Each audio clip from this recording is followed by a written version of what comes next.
Hello दोस्तों, learn more with GM channel में आपका स्वागत है। पिछले सेशन में हमने बात किया था कि तारों का निर्माण कैसे होता है, तारों की उत्पत्ति, मृत्यु के बारे में बात किए थे, ब्रह्मांड की उत्पत्ति के बारे में बात किए थे। तो आज हम तारा में एक तारा जो हमारा सूर्य है उसके बारे में हम बात करेंगे। तो आज का चर्चा का विषय होगा सौरमंडल। इसको इंग्लिश में सोलर सिस्टम भी कहा जाता है। तो सोलर सिस्टम में क्या होता है कि एक सूर्य के साथ 8 ग्रह तथा 8 ग्रह के अन्य बहुत सारे उपग्रह हैं और साथ में क्षुद्र ग्रह और उल्का पिंड की बात होती है। तो सौरमंडल की जो मुखिया है जिसको सूर्य कहा जाता है, तो सौरमंडल के मुखिया की चर्चा सबसे पहले करते हैं, उसके बाद अन्य की बात हम करेंगे। जैसे आप जानते हैं कि हम पहले ही बताएं कि जितना भी तारा है उसका निर्माण जो है वो नेबुला से हुआ है, जो हाइड्रोजन गैस का गोला था। तो सूर्य जो है एक प्रकार का तारा है, सूर्य एक तारा है। आपको कभी कभी प्रश्न ऐसा रह सकता है कि पृथ्वी के सबसे पास का तारा कौन सा है, तो आप दूसरा नाम ढूंढने लगेंगे, लेकिन पृथ्वी का सबसे पास का तारा जो है वो सूर्य है। आप जानते हैं कि सूर्य का संगठन क्या क्या है, तो हम सबसे पहले बात करेंगे कि आखिर सूर्य के संगठन में क्या क्या जुड़ा हुआ है। तो सूर्य जो है आप जानते हैं कि नेबुला जो गैस बना था वो हाइड्रोजन गैस का गोला है। तो हाइड्रोजन गैस के गोले, तो यानी सूर्य में क्या होगा, हाइड्रोजन गैस होगा। और आप जानते हैं कि जब पूर्ण तारा बनना शुरू हो जाता है तो हाइड्रोजन गैस हाइड्रोजन के परमाणु में ही मिलकर, 2 परमाणु मिलकर क्या करता है कि हीलियम का निर्माण करता है। तो हीलियम भी होगा इसमें, 2 गैस होगा, हाइड्रोजन और हीलियम। इसके साथ अन्य गैस भी हैं, लेकिन मुख्य रूप से 2 गैस ही है। तो हाइड्रोजन का जो प्रतिशत मात्रा है वो 70.6% है और ये जो है 27.4% है। यानी मूल रूप से कह सकते हैं कि 98% जो है ये गैसों का गोला है ना। अब जोड़ सकते हैं 98% कितना हो जाता है, गैसों का गोला है, यानी हाइड्रोजन और हीलियम से मिलकर बना है। तो सूर्य का संगठक जो है वो हाइड्रोजन, यानी हाइड्रोजन क्या होता है कि नाभिकीय यहाँ संलयन हो रहा है। नाभिकीय संलयन, आपको पूछा जाएगा कि सूर्य के प्रकाश उत्पत्ति यानी ऊर्जा का कारण क्या है, होगा नाभिकीय संलयन, यानी 2 हाइड्रोजन के परमाणु मिलकर हीलियम का निर्माण कर रहा है। और जो परमाणु बम है उसमें क्या होता है, नाभिकीय विखंडन होता है। तो नाभिकीय विखंडन या नाभिकीय संलयन होता है जब क्या होता है कि 2 अणु पास आते हैं, तो दोनों मिलकर जब हीलियम का निर्माण करते हैं तो उसी दोनों क्या होता है कि घर्षण होता है, और घर्षण के कारण ही क्या होता है कि प्रकाश और ऊर्जा का निर्माण वहाँ होता है। तो प्रकाश और ऊर्जा का कारण क्या है, हीलियम, हाइड्रोजन का हीलियम में बदलना। आप जानते हैं कि जितना भी तारा है उसका हाइड्रोजन से हीलियम में बदलने के कारण ही वो चमकते रहता है, यानी प्रकाश और ऊर्जा उत्पादन करता है। तो जितना मात्रा में हाइड्रोजन उसमें रहता है उसकी आयु उतनी ज़्यादा होगी। तो इसके आधार पर आप समझ सकते हैं सूर्य का आयु कितना होगा। और जैसे जैसे इसमें हाइड्रोजन कम होते जाएगा, यानी हीलियम की मात्रा बढ़ती जाएगी, तैसे तैसे उसकी आयु कम होती जाएगी। और हीलियम जिस समय ज़्यादा हो जाएगा तो धीरे धीरे ज़्यादा, यानी हाइड्रोजन की मात्रा खत्म होने के बाद क्या होता है, यही तारा लाल दानव में बदल जाता है, जिसको हम पहले यानी पिछले सेशन में चर्चा कर चुके हैं। तो अब हम एक गोल बनाते हैं कि सूर्य के जो आंतरिक संगठन है, यानी आंतरिक संगठन की बात करते हैं, यानी सूर्य के विभिन्न भागों में, सूर्य के पूरे भाग को विभिन्न भागों में विभाजित किया गया है। तो हम सबसे पहले देखते हैं वो भाग कौन कौन सा है। तो आप बीच से शुरू करेंगे, तो बीच वाला भाग को जो है वो केंद्र कहा गया। केंद्र के जस्ट बगल में जो है विकिरण कहा जाता है। हम नीचे की ओर लिखते जाएंगे, विकिरण क्षेत्र। विकिरण के बाद आया संवहनी क्षेत्र। संवहनी के बाद आएगा फोटोस्फीयर, जिसको प्रकाश मंडल कहा जाता है। तो आप लिख सकते हैं, ये फोटोस्फीयर लिखिए या लिखिए इसको प्रकाश मंडल। उसके बाद आया क्रोमोस्फीयर।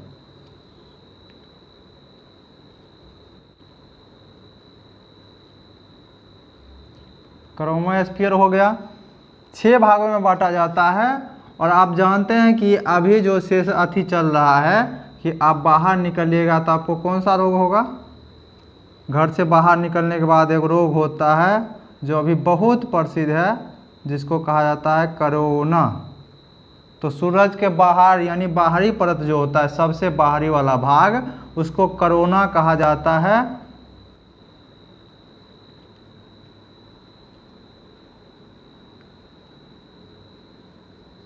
कोरोना।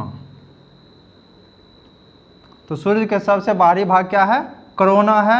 यानी आप बाहर निकलिएगा कोरोना होगा। इसी प्रकार सूर्य के बाहरी भाग को कोरोना कहा जाता है। तो आप कह सकते हैं इसको इंग्लिश में, या आप दूसरे भाषा में कह सकते हैं इसको क्रीट भी नाम है, क्रीट भी इसको कहा जाता है। जब क्या होता है कि सूर्य ग्रहण लगता है, सूर्य ग्रहण के समय यही भाग दिखाई पड़ता है। जब चंद्रमा पृथ्वी और सूर्य के बीच में आ जाता है, जब चंद्रमा, तो सूर्य ग्रहण लगता है। उस समय क्या होता है कि यही कोरोना वाला भाग, आप देखिएगा जो रिंग का निर्माण होता है सूर्य ग्रहण के समय, वो रिंग यही इसी का निर्माण होता है, इसी का निर्माण, यानी कोरोना ही उस समय दिखाई पड़ता है। तो आप लिख सकते हैं इधर कि सूर्य के आंतरिक भागों को 6 भागों में बांटा गया है। सूर्य के आंतरिक भाग को 6 भागों में बांटा गया।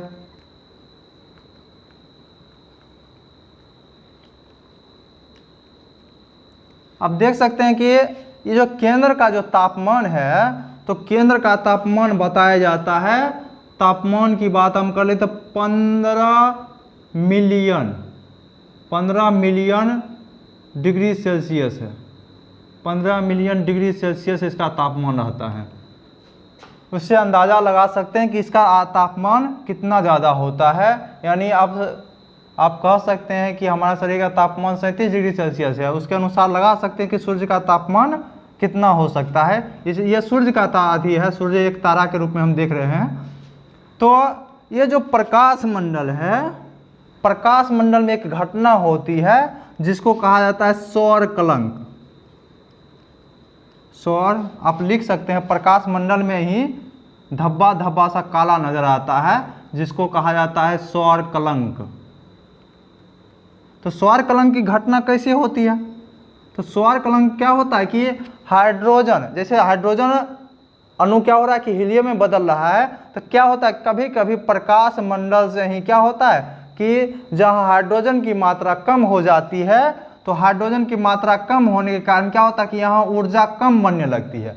अब जानते हैं कि जहाँ ऊर्जा कम बनेगा वहाँ क्या होगा, प्रकाश भी कम उत्सर्जित होगा। इसलिए क्या होता है, कम प्रकाश उत्सर्जन के कारण, यानी इसके बगल के अपेक्षा कम प्रकाश का उत्सर्जन यहाँ होता है। इसलिए क्या होता है कि वहाँ काला दिखाई पड़ता है, जिसको सौर कलंक कहा जाता है। तो सौर कलंक की घटना जो है वो प्रकाश मंडल में होता है।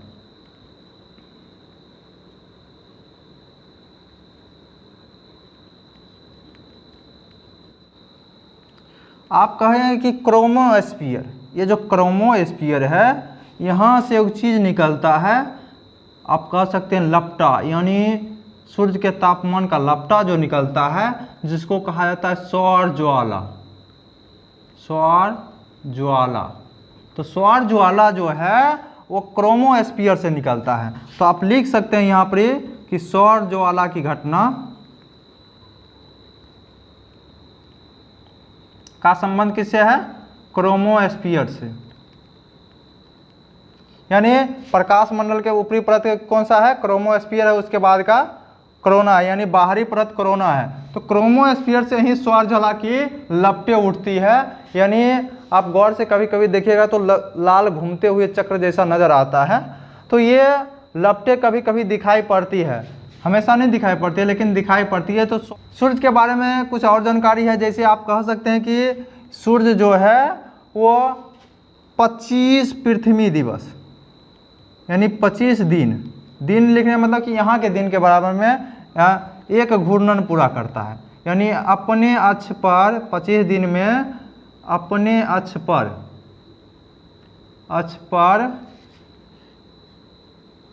एक चक्कर पूरा करता है।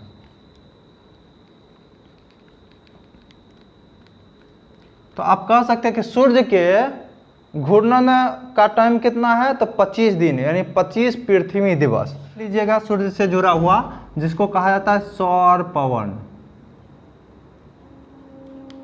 तो सूरज की जितना भी घटना है उसके इसी घटना के कारण जो पवनें उत्सर्जित होती है उसी को सौर पवन कहा जाता है। सौर पवन का संबंध जो है वो सूर्य से है, आप नाम से ही स्पष्ट लगा सकते हैं। उम्र छोड़ दिए थे, उम्र लिख लीजिएगा। उम्र इनका हो गया 4.7 अरब वर्ष। तो ये सौरमंडल में सबसे जो मुखिया है यानी सूर्य जिसको कहते हैं, सौर परिवार का मुखिया किसको कहा जाता है, सूर्य को कहा जाता है। इनका तापमान, केंद्र का तापमान हम सिर्फ लिखे हैं और अन्य जगह का तापमान हमें लिखना जरूरी नहीं समझा, क्योंकि बहुत ज़्यादा फैक्ट आपको परीक्षा में लाभकारी नहीं होगा। क्योंकि कोई भी एग्जाम है, क्या पढ़ना है के साथ साथ ये भी जानकारी होना चाहिए कि क्या नहीं पढ़ना है। ज़्यादा फैक्ट आप ग्रहण करिएगा तो दूसरे विषय को नहीं देख पाइएगा और सिर्फ भूगोल में ही आप रह जाइएगा। आपको रिसर्चर नहीं बनना है, आपको क्या बन के रहना है, एक विद्यार्थी। आपको उतना ही पढ़ना है जिससे एग्जाम निकला जा सके। तो इतना ही जो जानकारी है ये आपके लगभग सभी एग्जाम के लिए काफ़ी है। और थोड़ा बहुत जानकारी होगा तो, लेकिन ये जो बैकग्राउंड है यानी आप फंडामेंटल ये चीज़ पूरी तरह से तैयार कर लेंगे तो आप कोई भी विषय यानी भूगोल को कभी उल्टा के देखेंगे तो थोड़ा सा नया जो जानकारी लगे आपको वो आराम से आप उसको नोट के रूप में लिख सकते हैं। तो ये मूल रूप से सूर्य के बारे में जानकारी रही। और हम देखते हैं सूर्य के अन्य ग्रह के बारे में। अब देखेंगे कि हम ग्रह का निर्माण कैसे हुआ है। ब्रह्मांड से संबंधित एक शब्द और आप बराबर सुनते होंगे, वो है अरोरा। तो अरोरा जो है वो ब्रह्मांड किरण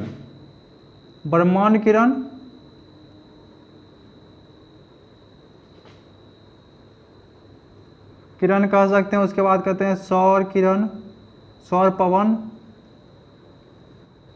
पवन हो गया। और पृथ्वी का वायुमंडल,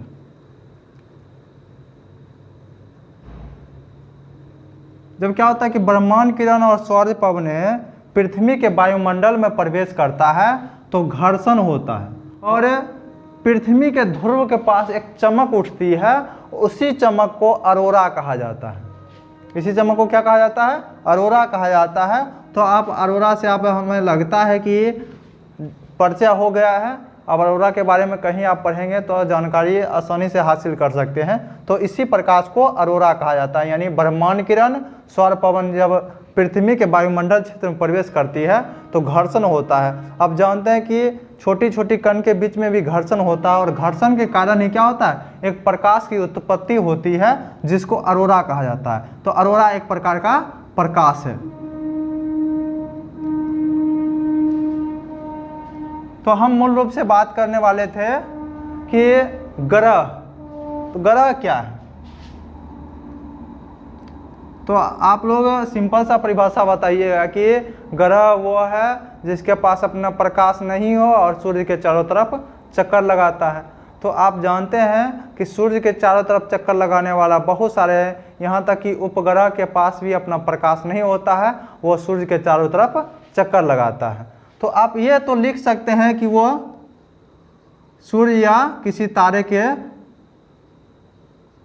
चारों ओर परिभ्रमण करता है या परिक्रमण करता है ना। सूर्य के चारों ओर परिभ्रमण करता हो, पहला फैक्ट यह हो गया। तो लेकिन क्या है कि ये परिभाषा से क्या हुआ था कि बहुत सारे ग्रह यानी आप कह सकते हैं 9वां ग्रह हो गया था प्लूटो, 10वां ग्रह कार्ला को बनाया गया था। तो बहुत सारे ग्रहों की संख्या बढ़ती जा रही थी, तो ग्रहों की संख्या ना बढ़े उसके लिए इसके परिभाषा में 2006 में सुधार किया गया। आप ऐसा कह सकते हैं कि जितना भी तैयारी करने वाले व्यक्ति थे उसको ध्यान में रखते हुए कहा कि इतना ग्रह अगर हो जाएगा तो क्या होगा, तैयारी करने में दिक्कत होगी, तो आपके सुविधा के दृष्टि से इसको 2006 में सुधारा गया।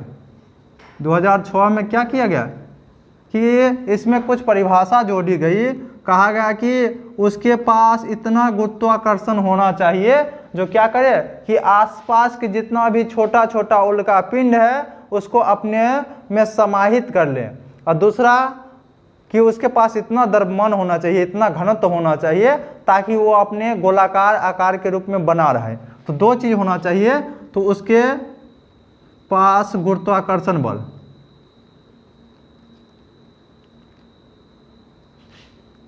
बल इतना होना चाहिए ना कि अपने आसपास के क्या, अपना आसपास जितना भी छोटा चीज़ होगा ना इतना होना चाहिए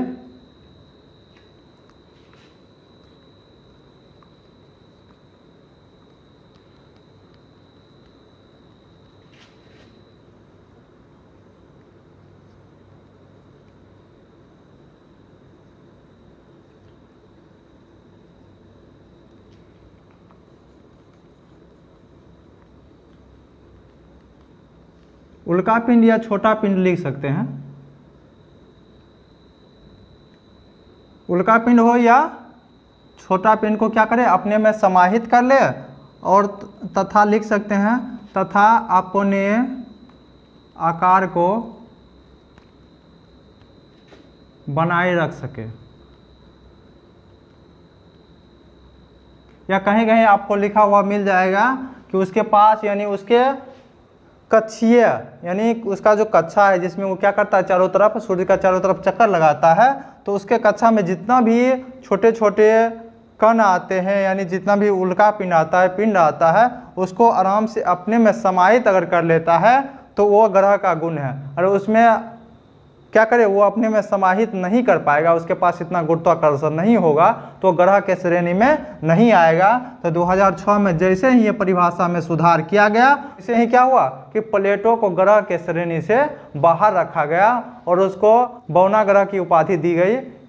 तो ये मूल रूप से ग्रह का परिभाषा है। तो हम ग्रह के बारे में पढ़ेंगे, तारा के बारे में पढ़ेंगे, उपग्रह के बारे में आप कह सकते हैं जो ग्रह का चक्कर लगाता हो। एक शब्द और लिख देते हैं उपग्रह। उपग्रह दो प्रकार का होता है, एक कृत्रिम होता है एक प्राकृतिक होता है। जो प्राकृतिक उपग्रह होता है उसको चंद्रमा भी कहा जाता है, प्राकृतिक उपग्रह को चंद्रमा भी कहा जाता है। यानी ये मतलब नहीं समझिएगा कि बृहस्पति के पास 79 जो चंद्रमा है, तो इसका मतलब ये नहीं समझिएगा कि अपनों वाला चंद्रमा उसी के पास है। चंद्रमा मतलब ऐसे क्या होता है उपग्रह होता है। तो उपग्रह आप कह सकते हैं जो ग्रह का परिक्रमा करें। अब लिख सकते हैं कि साथ साथ वह सूर्य का भी चक्कर लगाता हो, का भी चक्कर लगाता हो। ये हो गया उपग्रह का परिभाषा, यानी ग्रह के परिक्रमा भी करता हो साथ साथ में सूर्य का भी चक्कर लगाता हो, तो उसको उपग्रह के श्रेणी में रखेंगे, जिसको एक भाषा में चंद्रमा भी कहा जाता है। तो ये हो गए ग्रह और उपग्रह की परिभाषा। तो हम देखते हैं कि सौरमंडल में जितना भी ग्रह और उपग्रह हैं उसका निर्माण कैसे हुआ। तो इसमें 2-3 सिद्धांत है, तो हम सिद्धांत को नहीं देखना है क्योंकि हमें इस पर PhD नहीं लेना है, हमको उतना ही देखना है जो एग्ज़ाम के लिए बहुत ज़्यादा महत्वपूर्ण हो। तो एक तो है कि कहा जाता है कि सूर्य के बगल से तारा गुजरा, यानी दूसरा उसका साथी तारा गुजरा, और उसी के गुजरने के कारण क्या होता है कि उसके अपने गुरुत्वाकर्षण के कारण उसको बहुत सारे तत्व को खींच लिया, यानी बाहर सूर्य के बहुत सारे तत्व को बाहर खींच लिया, और खींचने के बाद क्या हुआ कि अन्य ग्रहों और उपग्रहों का निर्माण हुआ। दूसरा होता है कि गोलक पद्धति। तो हम मूल रूप से वही देखेंगे जो NCERT में वर्णन है। तो NCERT में क्या वर्णन किया गया है कि जिस समय सूर्य का निर्माण हुआ था तो सूर्य क्या है कि 2 हाइड्रोजन मिलकर हीलियम बन रहा है, तो हीलियम बनेगा तो क्या होगा कि उसमें प्रकाश उत्पन्न होगा। तो प्रकाश उत्पन्न के कारण क्या हो रहा है कि इतना स्पीड में घर्षण हो रहा है, तो घर्षण के कारण क्या हो रहा है कि सूर्य तेजी से घूमना शुरू कर दिया। यानी अब आप जब कहेंगे कि बहुत सारे अणु एक तरफ आ रहा है, एक तरफ आ रहा है, तो क्या होगा कि एक तरफ आने के कारण क्या होगा कि उसमें अभिकेंद्रीय बल लगेगा। एक तरफ आ रहा है तो घूर्णन जैसे ही होना शुरू कर देता है एक तरफ आने के बाद, तो क्या होता है कि उसमें दो बल उत्पन्न होता है, अभिकेंद्रीय बल और अपकेंद्रीय बल। आप जानते हैं कि जितना भी गोल वस्तु घूमेगा, कोई भी गोल वस्तु घूम रहा है तो उसमें दो बल काम करती है, एक होता है अपकेंद्रीय बल, दूसरा होता है अभिकेंद्रीय बल। अभिकेंद्रीय बल जो होता है वो क्या होता है उसके केंद्र की तरफ लगता है, और अपकेंद्रीय बल जितना भी है वो क्या होता है कि बाहर की तरफ लगता है।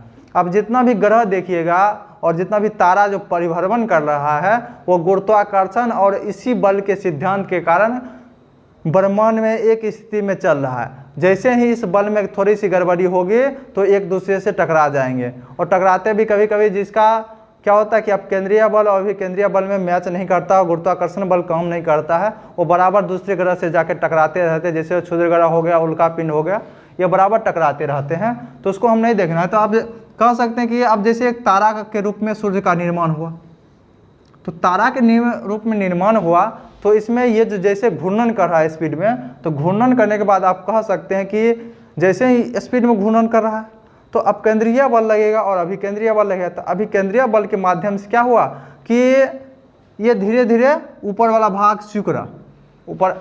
जैसे ही आप एक फुटबॉल है उसको तेजी से नचाइए, तेजी से नचाने के बाद आप देखिएगा कि ऊपर वाला भाग सिकुड़ा हुआ नजर आएगा, बाहर वाला भाग फैला हुआ नजर आएगा।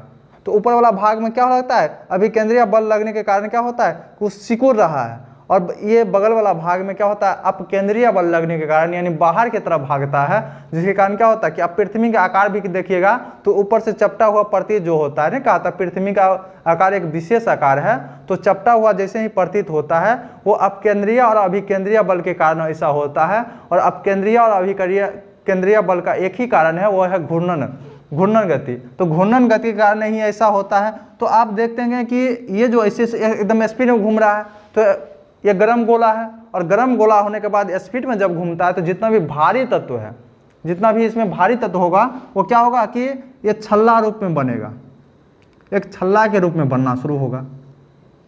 छल्ला के रूप में क्यों बनेगा, क्योंकि आप जानते हैं कि बाहरी वायुमंडल का तापमान जो होता है, बाहरी वायुमंडल के संपर्क में जो भी आएगा वो क्या होगा कि धीरे धीरे ऊपरी परत को ठंडा करेगा, और साथ में ये क्या हो रहा है गर्म है, नीचे वाला अंदर वाला गर्म है, ऊपर वाला भाग ठंडा धीरे धीरे हो रहा है। तो धीरे धीरे क्या होगा, ये इससे अलग होगा, ये इससे क्या होगा अलग होगा, और अलग होने के साथ ही फेंका जाएगा। उसके बाद ये फेंका गया, और यहाँ जो निर्माण हुआ जिस चीज़ का, वो ग्रह का निर्माण हुआ, और ग्रह से भी क्या होगा, यहाँ से भी ये भी तेजी से घूमना शुरू होगा, क्योंकि फेंका जा रहा है। आप जानते हैं कि जैसे ही अपकेंद्रीय बल के माध्यम से फेंका जाएगा और ये क्या करेगा गुरुत्वाकर्षण के माध्यम से अपनी ओर खींचने की कोशिश करेगा, तो इसी के साथ क्या होगा यहाँ घूर्णन करते हुए एक पथ बन जाएगा, इसका ये पथ बन जाएगा इसका। उसी प्रकार ये फेंकेगा, फेंकते जाएगा ना, और ये भी क्या करेगा बगल में फेंकेगा। तो सूर्य से जो फेंका गया उससे ग्रह का निर्माण हुआ, और ग्रह से जो फेंका गया उससे उपग्रह का निर्माण हुआ। यानी आप कह सकते हैं कि सूर्य वाला जो ठोस भाग था, यानी जितना भी धात्विक भाग था, ठोस भाग था, वो सब क्या हुआ फेंका गया और इधर आ गया। इसी प्रकार गोला का निर्माण होते गया।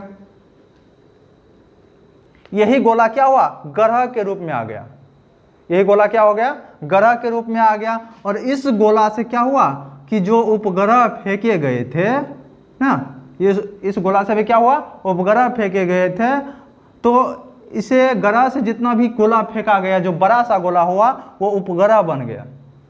तो अब क्या क्या हुआ, तो आप देख सकते हैं कि हम साफ करके क्या करेंगे कि इसको सूर्य को थोड़ा इस साइड ला लेंगे ताकि सभी ग्रह इस ओर आ जाएगा, ताकि समझने में आसानी हो सके।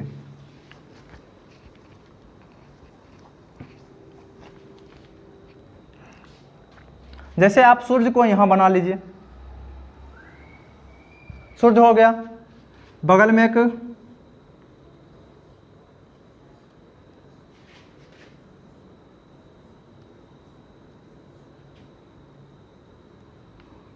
ग्रह बन गया ये। तो आप देखेंगे कि इसके बगल में भी बना लीजिए ताकि समझने में थोड़ा सा आसानी होगा। हम यहाँ 8 ग्रह के बदला 9 ग्रह बना लिए हैं, तो समझने के लिए थोड़ा एक क्षुद्र ग्रह को समझने के लिए ऐसा किया गया है। तो आप देखेंगे कि पहला जो होगा, पहला गोला जो होगा वो भारी होगा और बगल में गिरा।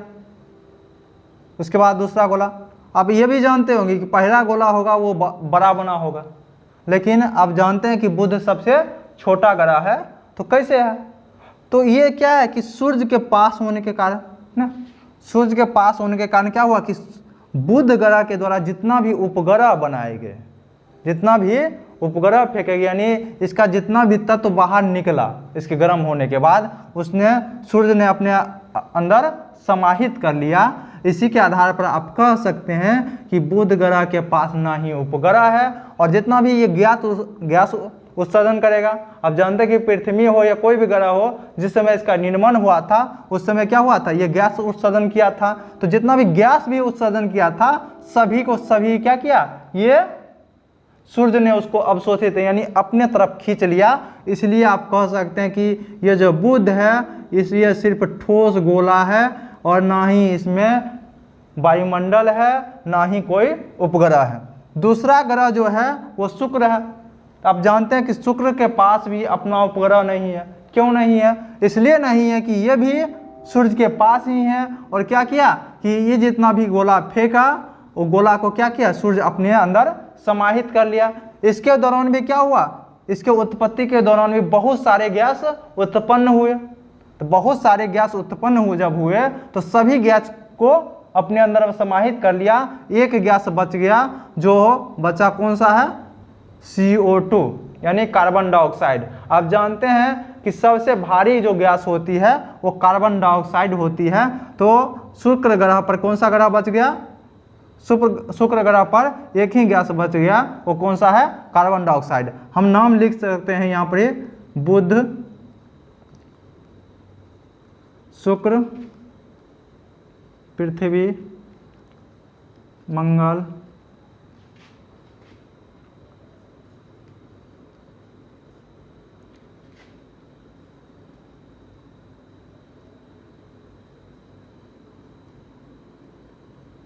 अरुण और वरुण।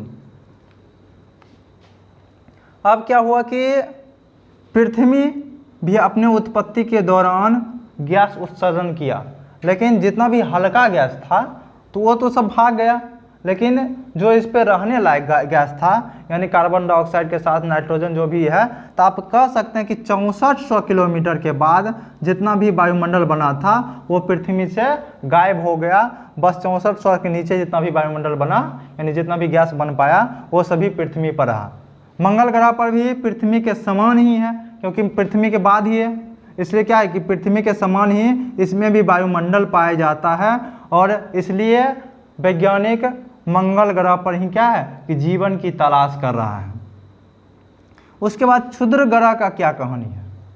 क्षुद्र ग्रह का कहानी यही है कि क्या हुआ कि वैज्ञानिक का कहना है कि इधर जो बृहस्पति इधर धीरे धीरे क्या हुआ, सूर्य से दूरी बन गया, तो इधर से जितना भी उत्पन्न किया था इसको कुछ पृथ्वी ने अवशोषित कर लिया, यानी सूर्य भी अवशोषित कर रहा था और साथ में इधर का ग्रह भी खींच रहा था। तो खींचने के कारण क्या हुआ कि इसमें विस्फोट हो गया, यानी ये कमजोर था और इसमें विस्फोट होने के कारण ये छोटे छोटे टुकड़ों में विभक्त हो गए, छोटे छोटे टुकड़ों में विभक्त हो गए। तो अधिकतर भाग क्या किया कि इसमें खींच लिया।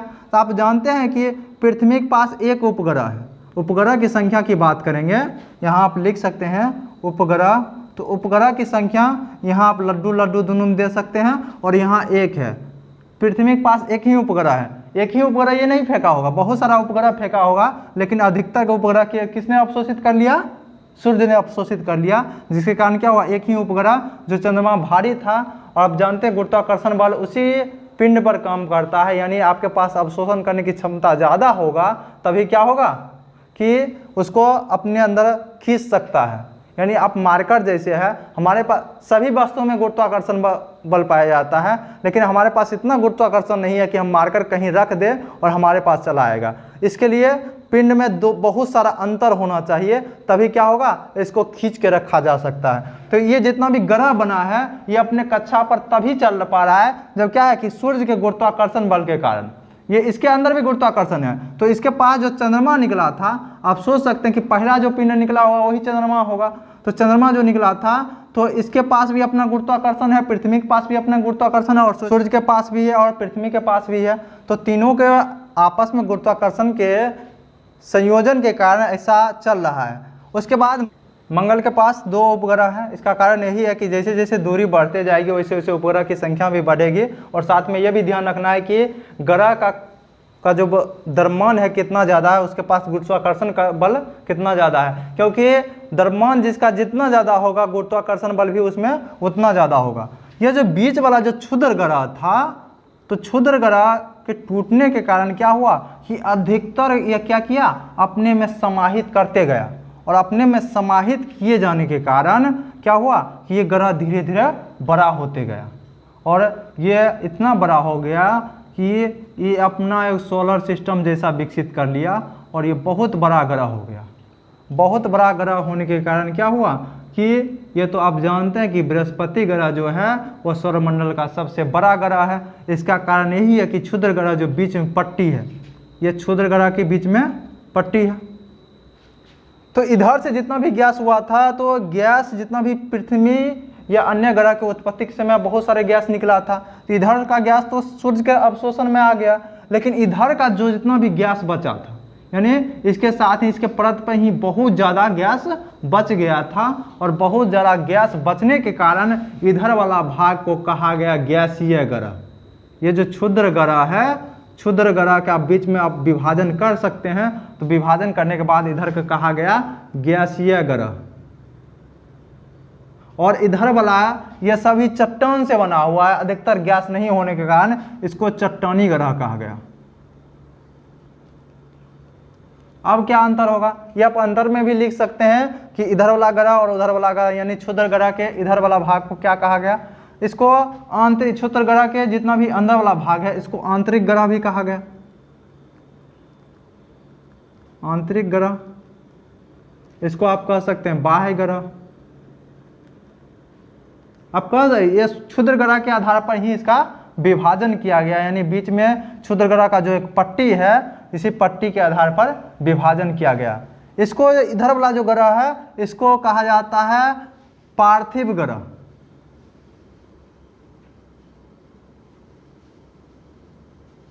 यानी पृथ्वी नुमा ग्रह, इसको कहा जाता है जोविनियन ग्रह। यानी जुपिटर जो है उसके समान जो ग्रह जितना भी है उसको जोविनियन ग्रह कहा जाता है। आप ऐसा भी कह सकते हैं कि ये इधर का जितना भी ग्रह है उसमें उपग्रह की संख्या बहुत ज़्यादा होगी। तो उपग्रह की संख्या इसमें कहा है, अभी सामान्य शोध के अनुसार इसमें है 79 है, इसमें है 82, को थोड़ा बड़ा बना लेते हैं और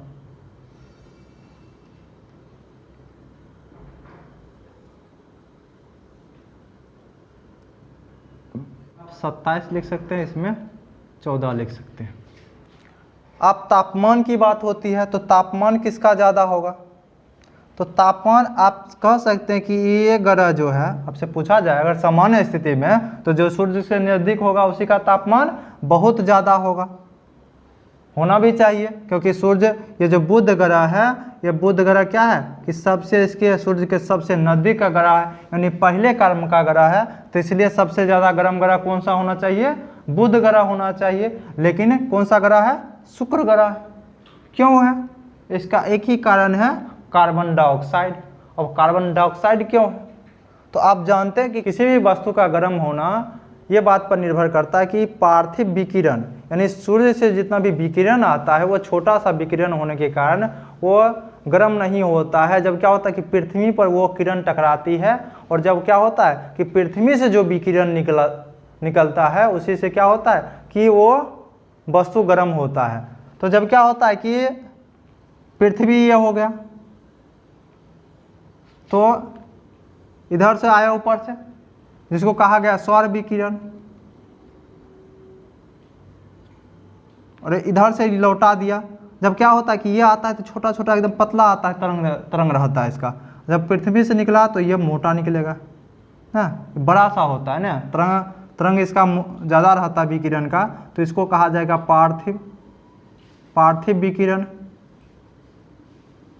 और जब क्या होता है कि यहाँ कोई ऐसा तत्व पाया गया जो क्या करे कि पार्थिव विकिरण को क्या करेगा, पुनः पृथ्वी पर लौटा दे, यानी सतह पर लौटा दे।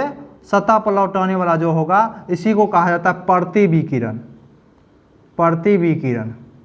तो प्रतिविकिरण के कारण ही क्या होता है कि सूर्य ग्रह, यानी ये काम यहाँ प्रतिविकिरण का काम कौन कर रहा है, कार्बन डाइऑक्साइड। ये इसका कोई काम नहीं है कि अवशोषित कर लेता है प्रकाश का, ऐसा बात नहीं है। ये क्या करता है, प्रतिविकिरण की दर को बढ़ा देता है। तो कार्बन डाइऑक्साइड ही नहीं और वायुमंडल में जल की मात्रा भी रहेगा, वो क्या करेगा कि प्रकाश के यानी पार्थिव विकिरण को उसके सतह पर ही लौटा देगा। तो क्या होगा, पार्थिव विकिरण की जैसे ही मात्रा बढ़ेगी वैसे ही क्या होगा कि सतह गर्म होते जाएगा। अब जैसे कहा जाता है कि बादली मौसम जो होता है, बादली मौसम में रात का जो गर्मी होता है बहुत ज़्यादा गर्म होता है, यानी रात में अगर बादल छाए हुए हैं तो रातें बहुत ज़्यादा गर्म होती है। इसलिए गर्म होती है कि जितना भी पार्थिव विकिरण होता है उसको बादल के द्वारा यानी जल कण है वो क्या करता है, पुनः पृथ्वी पर ही लौटा देता है, जिसके कारण क्या होती है, रातें बहुत ज़्यादा गर्म हो जाती है। तो प्रतिविकिरण CO2 क्या करता है कि प्रतिविकिरण की दर को बढ़ा देने के कारण क्या होता है कि जितना भी इसमें प्रकाश आता है तो प्रकाश आने के कारण क्या होता है कि वो पतला तरंगदैर्घ्य होता है। अब जैसे यहाँ कागज रखा जाए और कागज रखने के बाद क्या होगा, एक सुई फेंका जाए उस पर, सुई फेंकने के बाद क्या होगा, वो सुई आराम से उसमें पार कर सकता है। लेकिन ये मार्कर अगर फेंकेंगे तो उसमें क्या होगा कि ये लौटा देगा। तो उसी प्रकार क्या होता है कि ऊपर से आने के लिए पतला विकिरण होता है, इसलिए आसानी से आ जाता है। लेकिन जैसे ही ये विकिरण की जो होती है तरंगदैर्घ्य बहुत ज़्यादा लेकर चलती है, जिसके कारण क्या होता है कि उसको पार नहीं कर पाती है, सभी विकिरण पार नहीं कर पाता है, जो जितना भी लौट के आता है, जिसके कारण क्या होता है इसका गर्मी बढ़ जाता है। तो CO2 क्या करता है, प्रतिविकिरण की दर को बढ़ा देता है, जिसके कारण क्या होता है कि औसत तापमान की बात करें तो औसत तापमान शुक्र ग्रह का ज़्यादा होता है। यानी औसत तापमान की जैसे ही बात होगी तो औसत तापमान में शुक्र ग्रह का तापमान बहुत ज़्यादा होगा ना। अब कहा जाएगा कि दिन के समय यानी किसी भी ग्रह विशेष पर दिन के समय तापमान की बात किया जाए तो सबसे ज़्यादा तापमान कहाँ होगा, तो वो बुध पर होगा ना, क्योंकि दिन के समय जैसे ही रात्रि होगी तो यहाँ क्या होगा कि जो भी वस्तु जितना जल्दी गर्म होता है उतना जल्दी ठंडा भी हो जाता है, जब तक उस पर बाहरी कारक नहीं आ जाए। जितना जल्दी गर्म होता है उतना जल्दी ठंडा हो जाता है। जैसे कहा जाता है कि स्थल जितना जल्दी गर्म हो जाता है उतना जल्दी ठंडा भी हो जाता है, लेकिन जल क्या होता है कि गर्म देरी से गर्म होता है लेकिन देरी से ठंडा भी होता है। तो ये बुध के साथ भी ऐसा होता है। यह सिर्फ चट्टान है और चट्टान होने के कारण क्या होता है कि ये ग्रह से जितना भी पार्थिव विकिरण तुरंत जल्दी से निकल जाता है, और इसको रोकने के लिए कोई वायुमंडल, आप जानते हैं कि बुध पर वायुमंडल नहीं है, और वायुमंडल नहीं रहने के कारण इसको परावर्तित नहीं किया जाता है, जिसके कारण क्या होता है कि ये जल्दी से रात के समय ठंडा हो जाता है।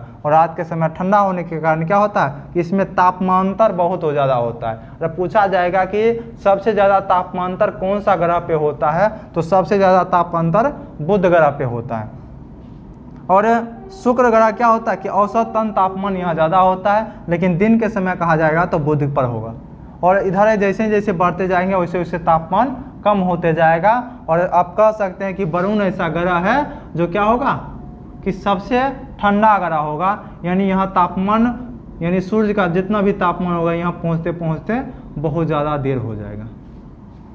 तो आंतरिक ग्रह जो है ना, ये आंतरिक ग्रह हो गया, ये बाह्य ग्रह हो गया। तो ये विभाजन भी कर लेते हैं बड़ा छोटा में, तो बड़ा छोटा में ध्रुवका का आसानी से विभाजन कर सकते हैं, यानी 1 2 3 4 ऐसे लिख सकते हैं। यानी सबसे बड़ा ई, ओकर बाद ई, ओकर बाद ई, ओकर बाद ई है। इसमें इस तरफ वाला इधर की बात जैसे होगा तो पृथ्वी को आप 1 नंबर में रखिएगा, यानी आंतरिक ग्रह में सबसे बड़ा ग्रह पृथ्वी है, दूसरा नंबर पर शुक्र है, और तीसरा नंबर पर मंगल है, और चौथा नंबर पर बुध है। अब इसको सीरियली वाइज लिखेंगे पूरा तो आप आराम से इधर से लिख सकते हैं 1 2 3 4 ना। उसके बाद हम ऊपर से लिख देते हैं, यानी द्रव्यमान के क्रम में जितना किसका जो भारी द्रव्यमान के कारण यानी बड़ा ग्रह है, बड़ा ग्रह के कारण आप लिख सकते हैं बृहस्पति, उसके बाद शनि, अरुण, वरुण, पृथ्वी, शुक्र, उसके बाद मंगल, उसके बाद बुध ना। तो ये द्रव्यमान के अनुसार ये ग्रह का विभाजन है। शनि के चारों तरफ जो है छल्ला है। अब छल्ला का कारण क्या है कि क्षुद्र ग्रह को जितना भी छोड़ा वो वायुमंडल में घूम रहा है। अब जितना भी ये सभी गैसीय ग्रह हैं, और गैसीय ग्रह होने के कारण क्या है कि घनत्व की बात जैसे ही होगी तो सबसे ज़्यादा घनत्व वाला ग्रह पृथ्वी है, और इधर वाला जितना भी ग्रह होगा वो उसका घनत्व सबसे ज़्यादा होगा, इधर वाला घनत्व सबसे कम होगा, और इसका जो उपग्रह की संख्या भी ज़्यादा है। और ये गिनती वैज्ञानिक के ऊपर निर्भर करता है, कभी बृहस्पति को ज़्यादा बता देता है, कभी शनि को बताया जाता है, लेकिन नया अप टू डेट में शनि को ज़्यादा बताया गया, यानी 82 दिखाया गया इसको और 79 इसको दिखाया गया। तो इसके वातावरण में बहुत ज़्यादा क्षुद्र ग्रह घूमते रहते हैं, और किसको उपग्रह की संख्या देना है किसको नहीं देना है ये वैज्ञानिक के ऊपर निर्भर रहता है। तो वैज्ञानिक के ऊपर निर्भर के कारण अभी तक जो जितना बताया गया परिभाषा करके उसके अनुसार ये है। आप देखते हैं कि घूमने का क्रम देखते हैं, तो इसको नीचे वाला साफ करके हम घूमने का क्रम दिखाते हैं। इधर का जितना भी ग्रह रहा वो ग्रह का जितना भी गैस था वो सभी इसके ऊपर ही रह गया, और उस गैस में सबसे ज़्यादा इम्पोर्टेंट रहा मीथेन गैस, जो प्रभावी जो है सबसे ज़्यादा अरुण पर रहा। शुक्र ग्रह सबसे चमकीला ग्रह है। क्यों सबसे चमकीला है? क्योंकि इस पे जो कार्बन डाइऑक्साइड के सफ़ेद बर्फ़ जमा हुआ है, और आप जानते हैं कि सफ़ेद चीज़ बहुत ज़्यादा चमकता है। प्रकाश का परावर्तन जब इससे होते रहता है तो क्या होता है कि ज़्यादा चमकता है, और ज़्यादा चमकने आप जानते हैं कि सबसे गर्म ग्रह है, लेकिन तब पर भी बर्फ़ क्यों जमा हुआ है? बर्फ़ इसलिए जमा हुआ कि CO2 का जो परत है इसके विकिरण को ऊपर जाने देगा तब ना।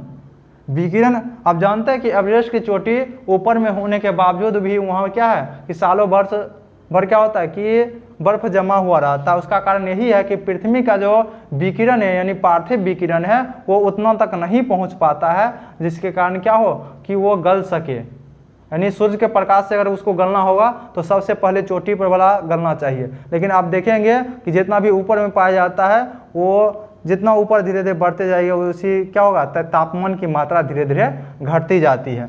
तो घटने के कारण क्या हो, यहाँ सफ़ेद बर्फ़ का चादर होने के कारण ही क्या होता है, ये चमकीला दिखाई पड़ता है, और चमकीला दिखाई पड़ने के कारण ही इसको सांझ और भोर का तारा कहा जाता है।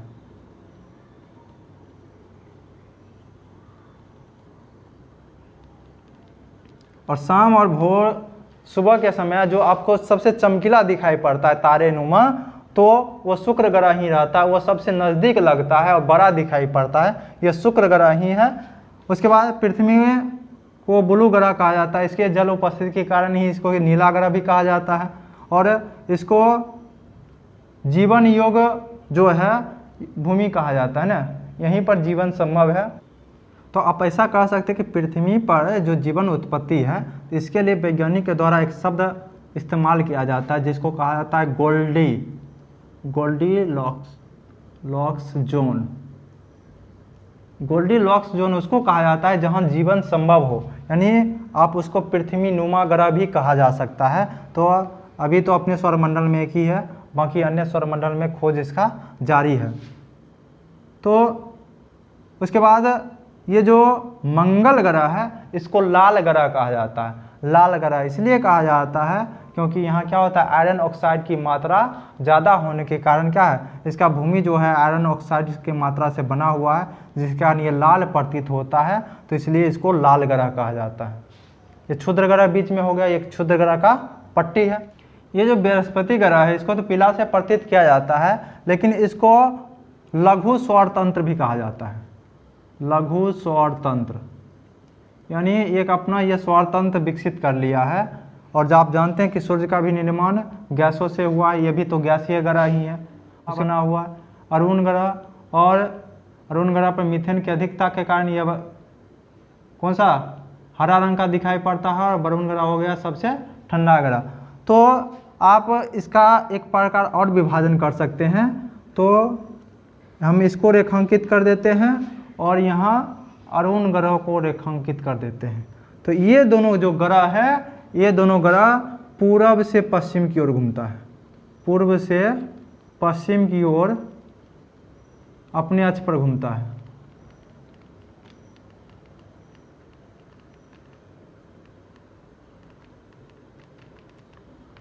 यानी शुक्र और अरुण ग्रह छोड़कर बाकी जितना भी ग्रह है वो क्या करता है, पश्चिम से पूरब की ओर अपने अक्ष पर घूमता है। तो ये जो कहावत चलती आ रही है कि आज पश्चिम से सूरज कैसे होगा, तो पश्चिम से सूरज उग सकता है। अगर आप सूर्य ग्रह पर या अरुण ग्रह पर जाएं तो आपको पश्चिम से सूरज नज़र आ जाएगा कि पश्चिम से सूरज उग रहा है। या ऐसे भी से अब तो दिशा का ज्ञान आपको नहीं बताया जाएगा किसी शहर में, तो और बता दिया जाएगा कि उधर ही पश्चिम है, तो आप मान लीजिएगा और सुबह उठ के देखिएगा तो वहाँ से सूरज निकलता हुआ प्रतीत होगा।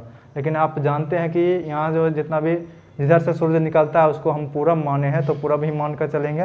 लेकिन यहाँ के अनुसार ये क्या है कि यहाँ के विपरीत घूमता है, यानी शुक्र और अरुण ग्रह जो है वो ठीक विपरीत घूमते रहता है, यानी पूरब से पश्चिम की ओर घूमता है। और ये जो अरुण ग्रह है ये अत्यधिक अपने अक्ष पर झुकाव होने के कारण इसको लेटा हुआ ग्रह भी कहा जाता है। अरुण ग्रह को लेटा हुआ ग्रह भी कहा जाता है। और आपको लिखना होगा तो आप कैस्टोवाइज करके लिख लीजिएगा, लेकिन हम कॉन्सेप्ट के रूप में इसको वर्णन किए हैं। आपको लिखा हुआ तो बहुत सारा किताब में मिल जाएगा, लेकिन इस प्रकार आपको विभाजन यानी समझाने के लिए एक कॉन्सेप्ट में बदलना ज़रूरी है। और आशा करते हैं कि इसके बाद आपको कोई भी दिक्कत नहीं होगा ग्रह और उपग्रह समझने में। तो ये जो क्या है कि आंतरिक ग्रह और बाह्य ग्रह की बात हम लोग कर लिए। और इसको पांचवा ग्रह जो है, पांचवा ग्रह क्षुद्र ग्रह को माना जाता है, लेकिन फॉल्ट होने के कारण पांचवा ग्रह यह है, यानी सूर्य के क्रम के अनुसार आप देख सकते हैं तो बुध, शुक्र, पृथ्वी, मंगल, बृहस्पति, शनि, अरुण, वरुण, इसको यूरेनस और इसको नेपच्यून भी कहा जाता है। तो हम कुछ शब्द लिखे हैं, धूमकेतु हो गया या पुच्छल तारा आप कह सकते हैं, क्षुद्र ग्रह हो गया, क्षुद्र ग्रह हो गया, उल्कापिंड हो गया, उल्कापिंड में ही आता है उल्काश में होता है और टूटता हुआ तारा। यह शब्द प्राय आपको मिल जाएगा ब्रह्मांड जब पढ़ते वक्त। तो धूमकेतु या पुच्छल तारा क्या है, तो धूमकेतु जो है ये क्या है कि धूल कण, बर्फ हो गया, ये सब का एक टुकड़ा बना हुआ है, गैस, धूल कण और बर्फ के टुकड़ा से बना एक पिंड होता है। जब क्या होता है कि यही पिंड क्या होता है कि सूर्य के पास जाता है, सूर्य के पास जाने के बाद क्या होता है कि ये जलते हुए प्रतीत होता है। और जलते हुए प्रतीत होने के कारण ऐसा जलते हुए प्रतीत होता है कि जैसे है कि यहाँ पिंड है और तेज़ी से चक्कर लगा रहा है, तो इसके ज्वाला बाहर तरफ चलता है, तो ये पूछनुमा बनता है। पूछनुमा बनने के कारण ही क्या होता है कि इसको पुच्छल तारा कहा जाता है। यानी सूर्य के चारों तरफ घूम रहा है, धूलकण पिंड है, सूर्य के पास पहुंचने के बाद क्या होता है इसमें ज्वाला उत्पन्न होता है, यानी जलने लगता है। और जलने लगने के कारण ही क्या होता है इसमें पूछनुमा आकार बन जाता है, जिसी को क्या कहता है पुच्छल तारा, यह इसको धूमकेतु भी कहा जाता है। क्षुद्र ग्रह क्या होता है, अभी हम बताएं कि मंगल और बृहस्पति के बीच में एक क्षुद्र ग्रह वैज्ञानिक अनुसार था, जो क्या होगा कि टूट गया और उसका जो एक पट्टी बन गया क्षुद्र ग्रह का। तो क्षुद्र ग्रह उसी को कहा जाता है, यानी मंगल और बृहस्पति के बीच में जितना भी छोटा छोटा पिंड दिखाई पड़ता है वह सभी पिंड क्या है, क्षुद्र ग्रह है। उल्का पिंड की बात किया जाए तो उल्का पिंड पृथ्वी हो, मंगल और बृहस्पति के बीच जितना भी क्षुद्र ग्रह है उसमें जितना भी छोटा छोटा पिंड है वो क्या होता है कि कभी कभी उसकी कक्षा से बाहर निकल जाता है, और कक्षा से बाहर निकलकर पृथ्वी के तरफ आता है। तो पृथ्वी के वायुमंडल में जैसे ही प्रवेश करता है, तो आप जान लीजिए कि ये पृथ्वी है और इसके वायुमंडल में जैसे ही प्रवेश करेगा तो क्या वायुमंडल में घर्षण के कारण उसमें आग लग जाता है। तो आग लगेगा और छोटा कण रहेगा, छोटा कण क्या होगा, छोटा कण रहेगा तो ये ऊपर में ही जल जाएगा। तो जलने का अगर ऊपर में ही जल गया पूरी तरह से तो क्या होगा, ये जो जलने की घटना है इसको कहेंगे टूटता हुआ तारा। और जल रहा है तो जैसे ही प्रवेश करेगा तो जलना शुरू कर देगा, उसी को टूटता हुआ तारा कहा जाता है, जिसको आप बराबर आसमान में देखते होंगे कि ऊपर से तारा एकदम नीचे से टूटते हुए नजर आता है, जिसको देखकर आदमी विश भी करता है कि भगवान हमें ये करा दे। तो दरअसल में यही होता है, जो क्या होता है कि उल्का पिंड होता है और पृथ्वी के वायुमंडल में जैसे ही आता है तो जलना शुरू कर देता है, जिसको टूटता हुआ तारा कहा जाता है। और छोटा पिंड है तो क्या होता है, ऊपर में ही जल जाता है, और ऊपर में जलने के कारण उसको कहा जाता है उल्कास्म, उल्कास्म कहा जाएगा। और जैसे ही अगर बड़ा पिंड है तो क्या होगा, वो धीरे धीरे यहाँ पृथ्वी पर आके गिर जाएगा, और पृथ्वी के आके गिरने के कारण ही इसको क्या कहा जाता है, ये जो है इसी को कहा जाएगा उल्का पिंड। जो पृथ्वी पर पहुंच गया पूरी तरह से उसी को कहा जाएगा उल्का पिंड। जब ये पृथ्वी पर पहुंचता है तो जहाँ पड़ेगा वहाँ क्या होगा, बहुत सारा गड्ढा कर देता है। तो आपको आगे पढ़ाएंगे कि उल्का पिंड के द्वारा बहुत सारे झील का भी निर्माण हुआ है, जिसके बारे में वर्णन आगे करना है। तो उल्का पिंड मूल रूप से यही कहा जाता है। और कुछ और तत्व देख सकते हैं कि जैसे हो गया गैनीमेड।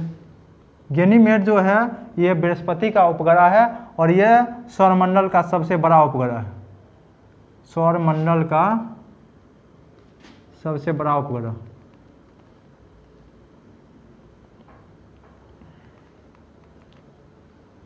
फोबोस और डीमोस जो है वो मंगल ग्रह का उपग्रह है, जिसमें क्या है कि डीमोस जो है, यानी डीमोसन आप कह सकते हैं, डीमोस यह है सौरमंडल का सबसे छोटा उपग्रह है, सौरमंडल का सबसे छोटा उपग्रह, छोटा उपग्रह।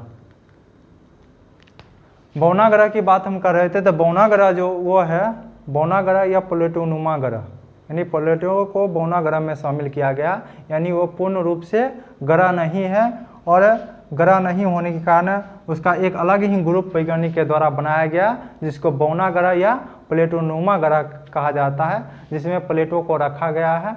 तो ये क्या है कि मूल रूप से सौरमंडल का भाग हो गया।